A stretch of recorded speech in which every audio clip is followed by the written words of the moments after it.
إن الحمد لله نحمده ونستعينه ونستغفره ونعوذ بالله من شرور أنفسنا ومن سيئات أعمالنا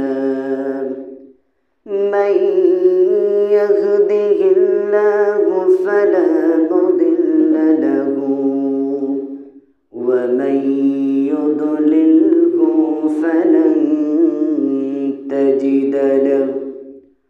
فلن تجد له وليا مرشدا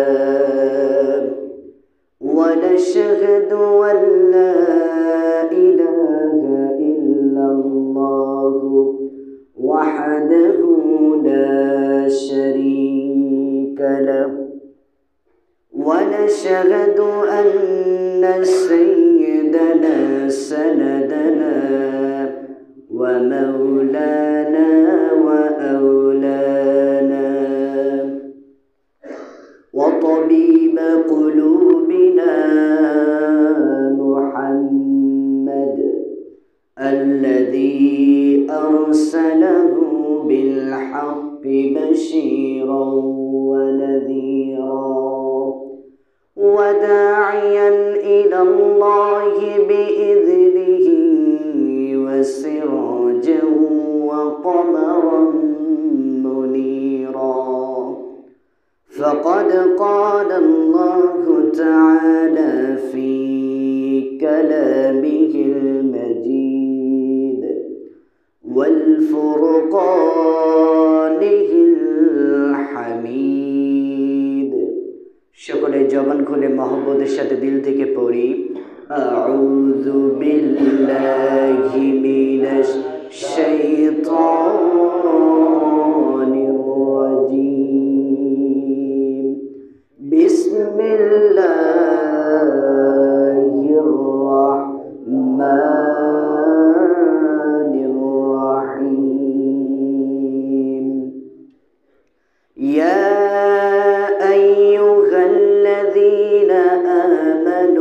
اتقوا الله وابتغوا إليه الوسيلة وجاهدوا في سبيله لعلكم تفلحون وقال الله تعالى في شان حبيبه آمرا ومخبرا إن الله وملائكته يصلون على النبي يا أيها الذين آمنوا صلوا عليه وسلموا تسليما اللهم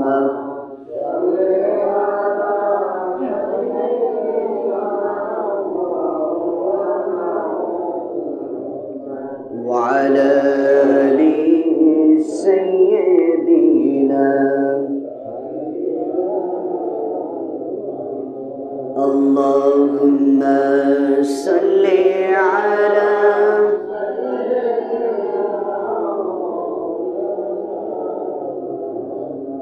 وعلى آل سيدنا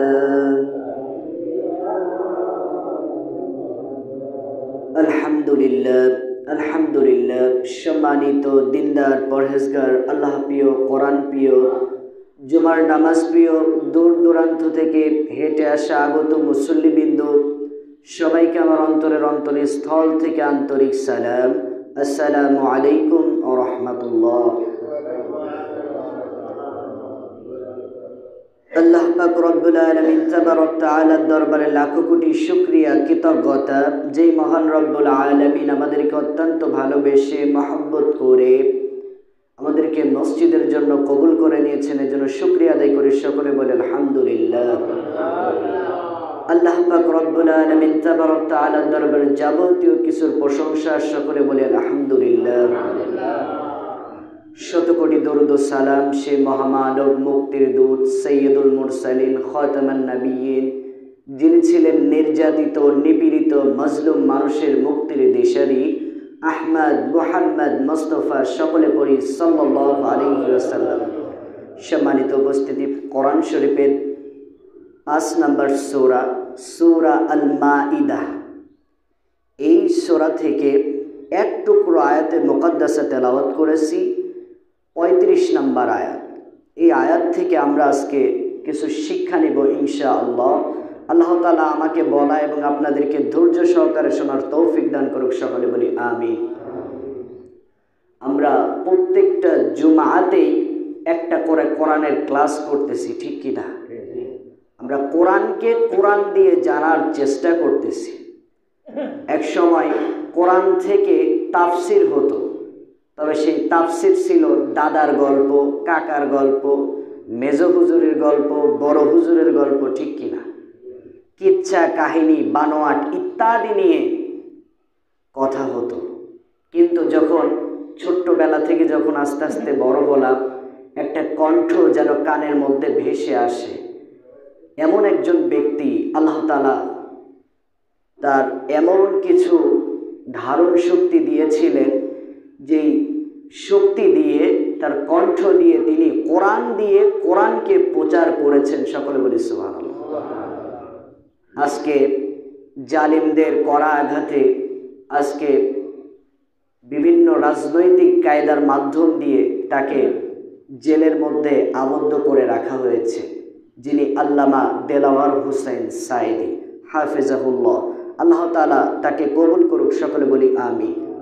তার কণ্ঠ থেকে বাংলার জমিনে কোরআন দিয়ে কোরআনকে উপস্থাপন করার প্রচেষ্টা, যার তাফসিরে অঢেল মানুষের ঝড় বয়ে যেত, মানুষ যেন কানটা খাড়া করে শুনত কোরআন দিয়ে কোরআনের তাফসির। বর্তমান আমরা অনেক আলেম সমাজ পেয়েছি, স্কলার পেয়েছি, তারাও চেষ্টা করতেছে তার মতোই কোরআন দিয়ে কোরআনকে উপস্থাপন করা। প্রত্যেকটা মসজিদেও চেষ্টা হচ্ছে কোরআন দিয়ে কোরআনটাকে উপস্থাপন করা। তো আমরা প্রত্যেক জুম্মায় এক একটা কোরআনের ক্লাস করতেছি। আর এই ক্লাসটা শুধু এখান থেকে বুঝলে হবে না, আমাদের ক্লাসটা বাড়িতেও নিয়ে যেতে হবে। কথা বলেন ঠিক কিনা? সম্মানিত উপস্থিতি, ভূমিকা নিব না, ভূমিকা নিলে সময় শেষ হয়ে যাবে। আল্লাহ তাআলা আয়াতের মধ্যে কি বলতেছে এটা আমরা আগে একটু দেখি। আল্লাহ পাক রব্বুল আলামিন তাবারক তাআলা বলেন, ইয়া আইয়ুহাল্লাযীনা আমানু, হে সকল ঈমানদারগণ, হে সকল ঈমানদারগণ যারা আল্লাহ তাআলাকে বিশ্বাস করো, হে সকল ঈমানদারগণ, আমানুত্তাকুল্লাহ, আল্লাহ তাআলাকে তোমরা ভয় করো, ওয়াবতাগু ইলাইহিল ওয়াসিলা, আর আল্লাহ তাআলার সান্নিধ্যটাকে তোমরা তালাশ করো, ওয়াজাহিদু ফি সাবিলিহি, আর তোমরা আল্লাহর পথে নিজেদেরকে বিলায় দাও, ওয়াজাহিদু ফি সাবিলিহি, আল্লাহর পথে তোমরা জিহাদ করো, লাআল্লাকুম তুফলিহুন, দেখা যাবে শেষ পর্যন্ত তোমরাই সফল কাম হবে। সকলে বলি সুবহানাল্লাহ। আল্লাহ তাআলা বললেন, হে সকল ঈমানদারগণ, প্রথমত আল্লাহ তাআলাকে ভয় করো, এরপরে আল্লাহ তাআলার সান্নিধ্য তালাশ করো, এরপরে বললেন তোমরা আল্লাহর রাস্তায় জিহাদ করো। এরপরে আল্লাহ তাআলা জানিয়ে দিলেন, আর যারা এই পথ বেছে নেবে তারাই শেষ পর্যন্ত সফল কাম হয়ে যাবে। সফল কাম হয়ে যাবে তারা যারা আয়াত অনুযায়ী নিজেদেরকে প্রস্থান করবে। এখান থেকে আমরা আজকে কয়টা শিক্ষা নিব, সেটা হচ্ছে, একটা হচ্ছে আল্লাহ তাআলার ভয়, একটা কি? আল্লাহ তাআলার ভয়। আর ওয়াসিলা, ওসিলা এটা হচ্ছে, ওসিলা এমন একটা জিনিস যেটার মাধ্যম দিয়ে আল্লাহ তাআলা মানুষকে কাল কিয়ামতের ময়দানে নাজাতের ওসিলা করে দেবে। সকলে বলি সুবহানাল্লাহ। সান্নিধ্য খুঁজতে বলেছে আল্লাহ তাআলা, কার? আল্লাহ তাআলা। অর্থাৎ যেমন এক সময় গল্পে শুনেছি কাল্পনিক কথা, পরশ পাথরের ছোঁয়া লাগলে যেটার সঙ্গেই লাগুক ওইটা আর অন্য কিছু থাকে না, ওইটা যেন সোনা হয়ে যায়। লোহা কি হয়ে যায়? সোনা হয়ে যায়। এটা কাল্পনিক কথা, কিন্তু আল্লাহর সান্নিধ্য যে পেয়ে যাবে সেই ব্যক্তি যেন জান্নাতের মালিক হয়ে যাবে। সকলে বলি সুবহানাল্লাহ।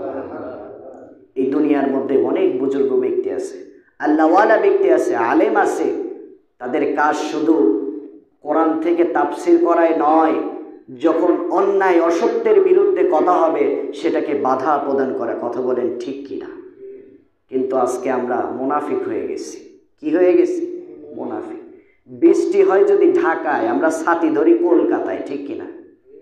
আজকে আমরা সুযোগ সন্ধানী হয়ে গেছি। কি সন্ধানী? সুযোগ সন্ধানী। যেটা আমাদের কাছে ভালো লাগে আমরা সেটা গ্রহণ করি, আর যেটা ভালো লাগে না সেটা আমরা গ্রহণ করি না। অনেক পীর সাহেব আছে, তারা এখন খানকায় বসে ডিম পারে, অসত্যের বিরুদ্ধে কথা বলে না। তাদের কাজ শুধু আমার মুরিদগণ আসবে, আমার জন্য গরু নিয়ে আসবে, ওইটা দিয়ে আমি জলসা করবো, ঠিক কিনা? কিছু পীর সাহেব আছে, আল্লাহ মাফ করুন, এদের চেহারা দেখলে মনে হয় জান্নাত থেকে পালিয়ে এসেছে। কোথা থেকে? জান্নাত থেকে পালিয়ে এসেছে। কর্ম করে খায় না, বিজনেস করে খায়। তবে সব পীর সাহেব না। পীর সাহেব যেমন ছিলেন হযরত শাহজালাল ইয়ামিনী। কেমন ছিলেন? একজন ব্যক্তি, তার নাম ছিল বুরহানুদ্দিন। তিনি আল্লাহ তাআলার কাছে বারবার বলতেন, আল্লাহ আমাকে একটা ছেলে সন্তান দাও, আমাকে একটা ছেলে সন্তান দাও। ছেলে সন্তান দিলে আমি তার আকিকা করব, মানুষদেরকে খাওয়াবো। আল্লাহ তাআলা তার দোয়াটা কবুল করলেন। আল্লাহ তাআলা তার একটা ছেলে সন্তান দিলেন। বুরহানুদ্দিন একটি গরু জবাহ করলো। সেই খবর পৌঁছে গেল গৌর গোবিন্দর কাছে। কার কাছে? গৌর গোবিন্দর আন্ডারে চলে গেল। তারা ওই বুরহানুদ্দিনকে ধরে নিয়ে গেল, তার সন্তানটাকে হত্যা করলো। এরপরে তার একটা পা, একটা অঙ্গ কেটে দিল। তিনি চিৎকার করলেন, আল্লাহর কাছে ফরিয়াদ করলেন। আল্লাহ রাসূল সাল্লাল্লাহু আলাইহি ওয়াসাল্লাম শাহজালাল ইয়ামিনীকে স্বপ্নের মাধ্যমে বললেন, ও শাহজালাল ইয়ামিনী, তুমি কি এখনো বসে আছো? তুমি কি এখনো বসে থাকবা? আজকে অন্যায় অসত্যের বিরুদ্ধে তোমাকে কথা বলতে হবে, প্রতিবাদ করতে হবে। শাহজালাল ইয়ামিনী তিনি তার কাফেলা নিয়ে চলে আসলেন। আসার পর দেখলেন একটা নদী পাড়ি দিতে হবে। তারা সাঁতরায় কোনো রকম নদীটা পাড়ি দিলেন। এরপরে বললেন, আসরের নামাজ কাজা হয় নাই কার? সেই ব্যক্তি আজান দাও, আমরা সালাত আদায় করব। যখন তিনি আজান দিতে শুরু করলেন, আজানের আওয়াজটা এমনভাবে গৌর গোবিন্দর সিংহাসনের দিকে গেল, তারা থরথর করে কাঁপতে কাঁপতে তাদের সিংহাসন ছেড়ে পালাতে বাধ্য হয়েছিল। তো আমাদেরকেও সেইভাবেই নিজেদেরকে প্রস্থান করতে হবে। কথা বলেন ঠিক কিনা? কোরআন দিয়ে আমরা কোরআনটাকে বুঝবো ইনশাআল্লাহ। যেমন কাফের কিছু লোক, তারা চিন্তা করলো যেই সরকার জালেম, যেই শাসক জালেম, ওই জমিনের মধ্যে আমরা আর থাকবো না। কাফের লোকেরা চিন্তা করলো যেই সরকার জালেম, যেই সরকারের জমিনে আমরা থাকবো না, এই জায়গা আমরা ত্যাগ করব। তারা একটি গুহার দিকে রওনা হলো। গুহার দিকে যখন যাচ্ছিল, লক্ষ্য করে দেখলো একটা কুকুর তাদের পিছু নিয়েছে। একটা কুকুর তাদের পিছু নিয়েছে। তারা চিন্তা করলো এই কুকুরটা হয়তো আমাদের খোঁজ দিয়ে দেবে। অনেকেই বলল কুকুরটাকে তাড়িয়ে দাও, অনেকে বলল না, নিশ্চয় আল্লাহ তাআলা আমাদেরকে সাহায্য করার জন্য কুকুরটাকে পাঠিয়েছে। কুকুরের জবান খুলে গেল। কুকুরকে যখন বলল, তুমি তো অন্য একটা কুকুরকে দেখলে চিল্লা চিল্লি করবা, মানুষজন বুঝে যাবে আমরা কোথায় যাচ্ছি, কোথায় আছি। কুকুরের জবান দিয়ে আওয়াজ বের হলো, আমাকে যদি অন্য কোনো কুকুর আমাকে দেখে ঘেউ ঘেউ করে, আমাকে যদি কামড়িয়ে ছিঁড়ে ছিঁড়ে খায়, তবু আমার জবান দিয়ে একটা আওয়াজও আমি বের করব না। এরপরে তারা গুহার মধ্যে চলে গেল। গুহার মধ্যে থাকার পরে আল্লাহ তাআলা ফরমান জারি দিলেন, ওই কাফের লোকের সঙ্গে ওই কুকুরটা থাকার জন্য, ওই কুকুরটা আল্লাহর সহবতে থাকার জন্য ওই কুকুরটাও জান্নাতি হয়ে গিয়েছে। সকলে বলি সুবহানাল্লাহ। এই জন্য আল্লাহ তাআলার সান্নিধ্য লাভ করতে হবে।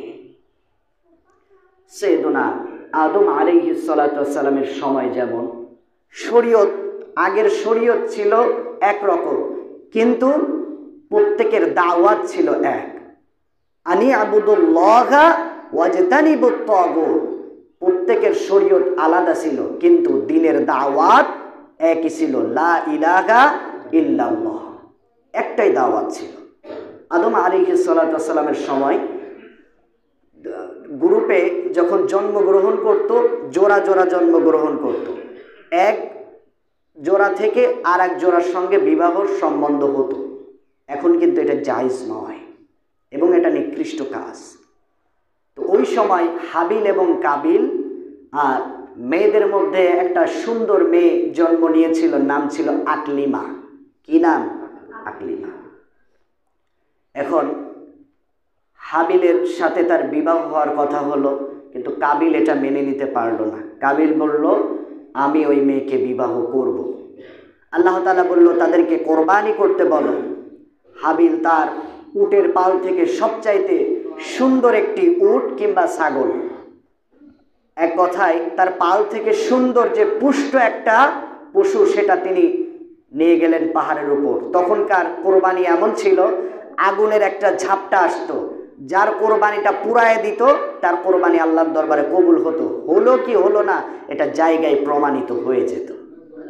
তো হাবিল যখন পুষ্ট একটা পশু রেখে আসলো, কাবিল তার চাষবাস করত, তার সবচাইতে পচা যে ধান, সেই ধানগুলা তিনি রেখে আসছিল, বা কিছু সবজি রেখে আসলো। আসার পরে আল্লাহ তাআলা আগুনের ফুলকি দিয়ে হাবিলের কোরবানিটা কবুল করে নিল। হাবিলের সঙ্গে বিবাহ হওয়ার কথা, কিন্তু শয়তান ওইদিকে পানাহ দিল কাবিলকে। পানাহ দেওয়ার কারণে কাবিল ওই মেয়েকে বিবাহ করার জন্য হাবিলকে হত্যা করলো। হত্যা করার পর ওইটাকে কিভাবে লুকাবে চিন্তায় পড়ে গেল। শয়তান একটা কাক সেজে একটা কাককে মারলো। মারার পরে ওইটাকে পা দিয়ে হাসরায় একটু মাটি খুঁড়লো, খোঁড়ার পরে কাকটাকে রেখে আবার সুন্দর করে ঢেকে দিল। তখন হাবিলকে যখন মারা হলো, এরপরে কাবিল চিন্তা করলো, এইভাবেই আমি হাবিলকে ঢেকে দেব। আজ পর্যন্ত এই জমিনে যত মার্ডার হবে, যত খুন হবে, প্রত্যেকটা খুনের 1% গোনা ওই কাবিলের আমল নামায় চলে যাবে। কারণ পৃথিবীতে প্রথম হত্যা হয়েছিল ওই হাবিল থেকে। কোন জায়গা থেকে? হাবিল থেকে। কাবিল হাবিলকে হত্যা করেছে। যাই হোক, বিষয় ওইটা না, বিষয় হচ্ছে আল্লাহ তাআলার সওয়াব। আল্লাহ তাআলার সওয়াব, যেই ব্যক্তি আল্লাহ তাআলাকে পেল সে যেন দুনিয়ার সমস্ত কিছু পেয়ে গেল। সকলে বলি সুবহানাল্লাহ। আল্লাহর নবী, বিশ্ব নবী, মানবতার মহান শিক্ষক জনাবে মুহাম্মদুর রাসূলুল্লাহ সাল্লাল্লাহু আলাইহি ওয়াসাল্লাম যখন মসজিদে নববীটা ছোট্ট ছিল, মসজিদে নববী যখন খেজুরের পাতার ছিল, খেজুরের গাছের ছিল, কিন্তু মসজিদটার যখন উন্নতি হলো, উন্নতি হওয়ার পরে মসজিদটাকে রেনোভেশন করার জন্য তারা হাতে হাতে কাজ করলো, মসজিদটাকে সুসজ্জিত করলো। আল্লাহর নবী, বিশ্ব নবী ওই মসজিদে নববীর মিম্বারের উপর দাঁড়িয়ে যখন খুতবা দিতেন, আল্লাহর নবী যখন একটু পেরেশান বোধ করতেন, ওই মিম্বারের পাশে একটা খেজুর গাছ ছিল, ওই খেজুর গাছের সঙ্গে আল্লাহর নবী একটু করে হেলান দিত। কিন্তু যখন মসজিদটা রেনোভেশন হয়ে গেল, একটু উন্নতি হয়ে গেল, ওই খেজুর গাছটা তুলে ফেলে দেয়া হলো। আল্লাহর নবী, বিশ্ব নবী মসজিদে নববীর মধ্যে যেটা উন্নতশীল হয়ে গেল, ওইটার মধ্যে যখন মিম্বারে দাঁড়িয়ে আল্লাহর নবী খুতবা দেয়, আল্লাহর নবী লক্ষ্য করে দেখলো আল্লাহর নবীর কান বরাবর যেন কার কান্নার আওয়াজ ভেসে আসে। আল্লাহর নবী, বিশ্ব নবী বলল, কার যেন কান্নার আওয়াজ আমার কান বরাবর ভেসে আসতেছে, আমি তো কথা বলতে পারছি না, কে কান্না করতেছে এটা একটু তোমরা খুঁজো। সবাই চেষ্টা করলো, খুঁজলো, কোনো মানুষ পেল না। আল্লাহর নবী, বিশ্ব নবী একটু বাহিরে গেলেন, লক্ষ্য করে দেখলেন ওই যে খেজুর গাছ পড়ে আছে, উস্তনে হান্নানা, ওই খেজুর গাছ দিয়ে টপ টপ করে যেন পানি পড়তেছে। আল্লাহর নবী, বিশ্ব নবী খেজুর গাছের দিকে ইশারা করলেন, খেজুর গাছের জবান খুলে গেল। খেজুর গাছ বলল, ইয়া রাসূলুল্লাহ, ইয়া হাবিবাল্লাহ, আমি তো সাধারণ মরা একটা খেজুর গাছ, কিন্তু আপনার মিম্বারের পাশে আমাকে গেড়ে রাখা হয়েছিল, আমাকে পুঁতে রাখা হয়েছিল। আপনার শরীরের ঘাম মোবারক আমার শরীরের সঙ্গে লাগতো, আমি বড্ড খুশি হয়ে যেতাম। কিন্তু আজকের থেকে তো আপনার শরীরের ঘাম মোবারক আমার সঙ্গে লাগবে না, এই জন্য আমি কাঁদতেছি। আল্লাহর নবী বিশ্ব নবী বলল, এই উসতুনি হান্নানাকে তোমরা দাফন করো। যখন জান্নাতের মধ্যে আমি নবী থাকবো, আমার সঙ্গে এই খেজুর গাছটা জান্নাতে থাকবে। সকলে বলি সুবহানাল্লাহ। একটা খেজুর গাছ আল্লাহর নবীর সঙ্গে মহব্বত করার জন্য আল্লাহ তাআলা ওই খেজুর গাছটাকে ও জান্নাতের জন্য কবুল করে নিয়েছে। এটাই হচ্ছে তাকওয়া। এটা কি তাকওয়া? যেটা বলতেছিলাম, ইয়া আইয়ুহাল্লাযীনা আমানু ইত্তাকুল্লাহ, আল্লাহ তাআলাকে ভয় করো আর আল্লাহ তাআলার সান্নিধ্যটাকে তোমরা খুঁজো। আল্লাহ তাআলার ভয়, তাকওয়া। হযরত ওমর ফারুক রাদিয়াল্লাহু তাআলা আনহু মক্কা নগরীর পাশ দিয়ে যাচ্ছিলেন। যাওয়ার সময় তিনি দেখলেন টিপ টিপ করে একটা বাড়িতে আলো জ্বলতেছে। এরপরে তিনি বেড়ার সঙ্গে একটু কানটা লাগালেন, বেড়ার সঙ্গে কানটা লাগালেন, ঘরের মধ্যে কি কথা হচ্ছে এটা একটু শুনবো। আপনারা আবার কাল থেকে কারোর বেড়ায় কান লাগায়েন না, বলে যে হুজুর ওয়াজ করছে বেড়ায় কান লাগানো যাবে। এটা ওই সময় ওমর রাদিয়াল্লাহু তাআলা আনহু তিনি শাসক ছিলেন, তিনি খলিফাতুল মুসলিমিন ছিলেন, তার জন্য হয়তো জায়েজ ছিল, কিন্তু আমাদের জন্য এটা জায়েজ নয়। আবার অনেকেই ভুল বুঝে বলতে পারে হুজুর ওয়াজ করছিল বেড়ায় কান লাগানো যাবে, এটা কিন্তু খুব গুনাহের কাজ। একজনের পার্সোনালিটি নিয়ে কথা বলা এটা খুব গুনাহের কাজ। সাইয়্যিদুনা ওমর ফারুক রাদিয়াল্লাহু তাআলা আনহু কান লাগানোর পরে তিনি আওয়াজ পেলেন, একটা মহিলা, বৃদ্ধ মহিলা তার মেয়েকে বলতেছে, ও মা, আজকে মনে হচ্ছে দুধটা একটু কম হয়েছে, বাজারে বিক্রি করলে আগের মতন উপার্জন আসবে না, তুমি একটু দুধের মধ্যে পানি মিশিয়ে দাও, দুধটা একটু বেশি হয়ে যাবে, বাজারে বিক্রি করার পর আমাদের একটা ভালো লাভ আসবে, ওই টাকা দিয়ে আমাদের সংসারটা আমরা পরিচালনা করতে পারবো। মেয়েটা জবাবে বলল, মা তুমি কি জানো না আমাদের শাসক সাইয়্যিদুনা ওমর ফারুক রাদিয়াল্লাহু তাআলা আনহু খলিফাতুল মুসলিমিন, তিনি ফরমান জারি করেছে দুধের মধ্যে পানি মেশানো যাবে না, এইটা একটা জঘন্যতম কাজ। তার মা জবাবে বলতেছে, ওমর তো দূরে থাক, ওমরের গোষ্ঠীর কোনো লোক টের পাবে না, এই অন্ধকারে ওমর কিভাবে টের পাবে, ওমর কিভাবে টের পাবে আমরা দুধের মধ্যে পানি মিশাচ্ছি। মেয়েটার জবান দিয়ে বের হলো, ও মা, ওমর হয়তো আমাদেরকে দেখবে না, ওমর হয়তো আমাদের কথাটা শুনবে না, কিন্তু আল্লাহ তাআলা আমাদেরকে দেখতেছে। কাল কিয়ামতের ময়দানে যদি আল্লাহর দরবারে তোমার হিসাব দেওয়া লাগে, আর যদি আল্লাহ তাআলা বলে ওই দিন তোমরা পানি মিশিয়েছিলে, তাহলে মা তুমি কি জবাব দিবা? সাইয়্যিদুনা ওমর ফারুক রাদিয়াল্লাহু তাআলা আনহু এটা শোনার পর হতভম্ব হয়ে গেলেন। একটা মেয়ে, তার মধ্যে কতটা তাকওয়া থাকতে পারে। তিনি বাড়ির দিকে চলে গেলেন, যাওয়ার পরে বললেন, ও প্রাণের বিবি এদিকে আসো, তোমার সন্তান আব্দুল্লাহকে তুমি বিবাহ করার জন্য একটা সুন্দর মেয়ে খুঁজতেছো, মেয়ে তো একটা পেয়েছি, তার ঘরে হয়তো চাল তেমন ঠিক নাই, তার চুলাই হয়তো ঠিক মতো আগুন জ্বলে না, কিন্তু ওই মেয়ের মধ্যে আল্লাহ তাআলার তাকওয়া দেখেছি, তুমি যদি রাজি থাকো তাহলে ওই মেয়ের সঙ্গে আমার সন্তান আব্দুল্লাহর বিবাহ দিয়ে দিব।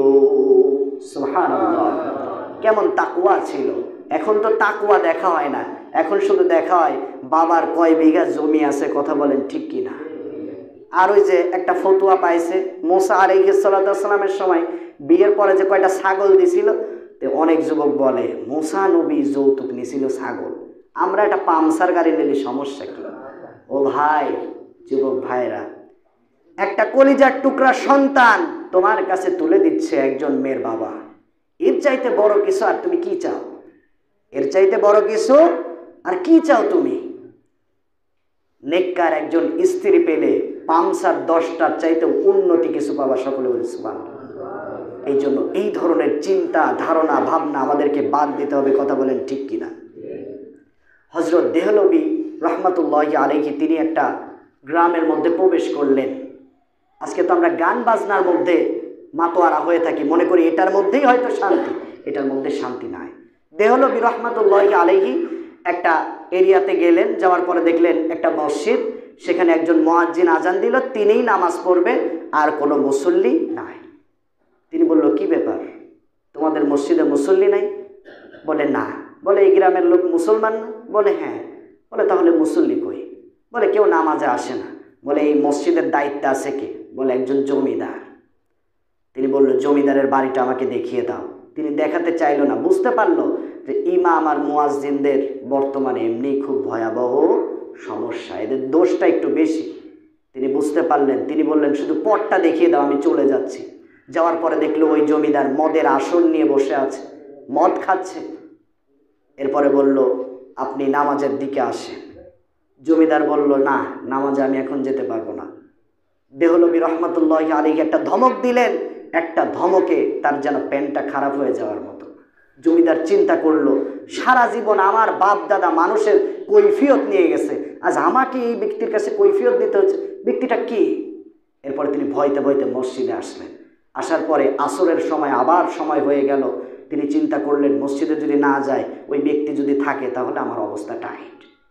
তিনি আবার আসার জন্য চেষ্টা করলেন। তারপরে ভাবলেন, যেহেতু যাব মসজিদে, উজু করে যাব, উজু ছাড়া কেন যাব? উজু করে তিনি মসজিদের দিকে আসলেন। তার বিবির কানে খবর গেল যে আপনার স্বামীকে মসজিদে টেনে ধরে নিয়ে যাওয়া যায় না, কিন্তু কোন এক ব্যক্তি আসছে, তার একটা ধমকেই কাজ হয়ে গেছে। তার স্ত্রীও বুঝতে পারলেন এটা সাধারণ কোনো মানুষ না। দেহলবী রহমাতুল্লাহি আলাইহি তাকে মসজিদের মধ্যে নেওয়ার পর এরপরে তাকে নিয়ে একটা জঙ্গলে গেলেন। জঙ্গলে যাওয়ার পর নামাজে দাঁড়িয়ে গেলেন। নামাজে দাঁড়ানোর পর আল্লাহর কাছে বললেন, আল্লাহ, ও বারে লাগি, আমার কাজ ছিল তাকে মসজিদের মধ্যে ঢুকানো, আর মসজিদের মধ্যে ধরে রাখার দায়িত্ব আল্লাহ তোমার উপর আমি দিয়ে দিলাম। আল্লাহ তাআলা কবুল করলেন। মাগরিবের নামাজেও তিনি গেলেন। যাওয়ার পরে তিনি তার যে লোকজন আছে, সেলফ সার্ভেন্ট আছে, তাদেরকে বলল যে তোমরা আজকে নর্তকীর যে নাচ হবে, এই নাচটা তোমরা বসাবা না। বলতেছে জমিদারের মনে হয় মাথা খারাপ হয়েছে, নর্তকীর নাচ কেন আজকে দেখবে না? তাকে যখন প্রশ্ন করা হলো, জমিদার কি সমস্যা, আপনি তো প্রতিদিন নর্তকীর নাচ দেখেন আর নিজেকে শান্ত করেন। তখন জমিদার বলল, আমি তো নাচ গান করতাম নিজের মনটাকে একটু শান্তি দেওয়ার জন্য, কিন্তু আজকে যখন মাগরিবের নামাজের জন্য আমি মসজিদে গেলাম, মসজিদে গিয়ে নামাজ আদায় করার পর আমি যখন বসে একটু তাসবিহ জপলাম, আল্লাহ তাআলার নাম কয়েকবার মুখে নিলাম, আমার কলিজাটা যেন ঠান্ডা হয়ে গেছে, আমার হৃদয়টা শীতল হয়ে গিয়েছে। সকলে বলি সুবহানাল্লাহ। অর্থাৎ একমাত্র শান্তি পাওয়া যাবে সেটা আল্লাহ তাআলার মাধ্যমে। কার মাধ্যমে? মসজিদে আসতে হবে, নামাজ আদায় করতে হবে, একটু তাসবিহ তাহলিল করতে হবে। এইটার মধ্যেই আল্লাহ তাআলা শান্তি রেখে দিয়েছে। আমার নবী, বিশ্ব নবী কেমন শিক্ষা দিয়েছে! তিনি একটা কূপের মধ্যে থুতু ফেলেছিলেন, ওই কূপের পানিটা মিষ্টি হয়ে গিয়েছিল। সকলে বলি সুবহানাল্লাহ। আমার নবীর মাধ্যমে শুধু বরকত আর বরকত।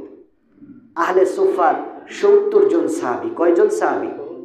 এক ব্যক্তি তার ছাগল থেকে একটু দুগ্ধ দহন করেছে, এক পেয়ালা দুধ। কতটুকু দুধ? এক পেয়ালা দুধ আল্লাহর নবীর জন্য নিয়ে আসছে হাদিয়া স্বরূপ। নিয়ে আসার পরে সাহাবীদের এমন অবস্থা যেন মসজিদের মধ্যে গড়াগড়ি খাচ্ছে, ক্ষুধা আর তাড়নায়। আল্লাহর নবী দেখলো আমার আহলে সুফার ৭০ জন সাহাবী, তাদেরকে না দিয়ে এই দুধটুকু আমি খাবো, এটা তো হয় না। সবাইকে ডাকলেন। ডাকার পরে হযরত আবু হুরায়রা রাদিয়াল্লাহু তাআলা আনহুর হাতে দুধের বাটিটা দিলেন। আবু হুরায়রা চিন্তা করলো হয়তো আল্লাহর নবী, বিশ্বনবী আমাকে হয়তো দুধটা খেতে বলবে। আল্লাহর নবী, বিশ্বনবীর বাম পাশে আবু হুরায়রা, আর আল্লাহর নবী আবু হুরায়রার ডান পাশে। আল্লাহর নবী, বিশ্বনবী দুধের পেয়ালাটা নিলেন এবং ডান সাইডে দিলেন, বললেন একজন একজন করে খেতে থাকো। আবু হুরায়রা চিন্তা করলে এক পেয়ালা দুধ, ভাবছিলাম একটু খাবো, তা আল্লাহর নবী ডান দিক থেকে শুরু করছে। আমি হলাম ৭০ নাম্বার। কয় নাম্বার? ৭০ নাম্বার। আমার পাওয়ার কোনো চান্স নাই, আর প্রথম ব্যক্তিতে এক ঢোকে শেষ করে দেবে। আবু হুরায়রা রাদিয়াল্লাহু তাআলা আনহু এটা চিন্তা করতেছে। আল্লাহর নবী, বিশ্ব নবী যখন পেয়ালাটা ডান দিকে ছাড়লেন, একজন একজন করে পেয়ালার দুধ গলা পর্যন্ত খেলেন। খাওয়ার পরে আবু হুরায়রা রাদিয়াল্লাহু তাআলা আনহুর কাছে গেলেন। যাওয়ার পরে আবু হুরায়রা চিন্তা করলো, ভেবেছিলাম দুধটা হয়তো পাবো না, আল্লাহ তাআলা আমার কপালেও একটু দিয়েছে। দুধটা তিনি পান করলেন, গলা পর্যন্ত খেলেন। খাওয়ার পরে তার আর কোনো খাওয়ার জায়গা নাই। আল্লাহর নবী বিশ্ব নবীর কাছে দিলেন। আল্লাহর নবী বিশ্ব নবী দুধটা বিসমিল্লাহর সহিত খেয়ে ওই দুধটা পরিপূর্ণ শেষ করে দিলেন। সুবহানাল্লাহ, কতটা বরকত ছিল। এই জন্য আল্লাহ এবং আল্লাহ রসুলের সান্নিধ্য আমাদেরকে তালাশ করতে হবে। কথা বলেন ঠিক কিনা? একটা ঘটনা বলেই শেষ করব। সাইয়্যিদুনা ওমর ফারুক রাদিয়াল্লাহু তাআলা আনহু তিনি একদিন গভীর রাতে তিনি হেঁটে চলে যাচ্ছিলেন। তিনি লক্ষ্য করে দেখলেন একটা বাড়ির লোক বারবার বাড়ি থেকে বের হয়ে আসতেছে, আবার ভিতরে যাচ্ছে। তিনি বুঝতে পারলেন নিশ্চয়ই লোকটা পেরেশানির মধ্যে আছে। ওমর ফারুক রাদিয়াল্লাহু তাআলা আনহু ওই ব্যক্তির কাছে গেলেন। যাওয়ার পরে বললেন, ও ভাই, তোমার কি সমস্যা?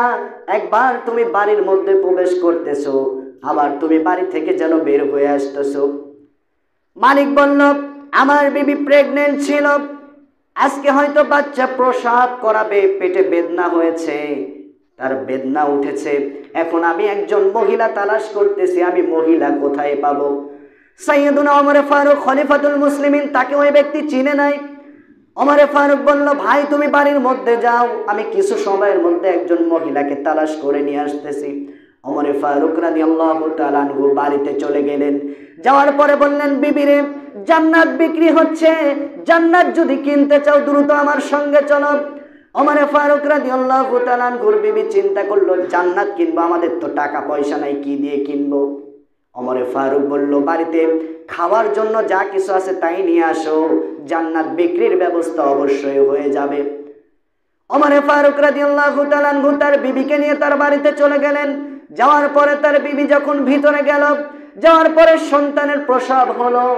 এরপরে যখন ওই ওমর ফারুক রাদিয়াল্লাহু তাআলা আনহুর বিবি সন্তানটাকে নিয়ে কোলে নিয়ে বাহিরে আসলেন, ওমর ফারুক রাদিয়াল্লাহু তাআলা আনহু সন্তানের মাথায় হাত বুলায় একটা নাম রেখে দিলেন। এরপরে ওই বাড়ির মালিক একটা টোপলার মধ্যে কিছু স্বর্ণ মুদ্রা নিয়ে আসলেন। ওমর ফারুক রাদিয়াল্লাহু তাআলা আনহুর হাতে যখন দিচ্ছে, তখন বলতেছে, আমি এটা নিতে পারবো না, আমি জান্নাত কেনার জন্য এসেছিলাম, হয়তো তুমি আমাকে চিনো নাই, আমি হচ্ছে খলিফাতুল মুসলিমিন সাইয়্যিদুনা ওমর ফারুক রাদিয়াল্লাহু তাআলা আনহু।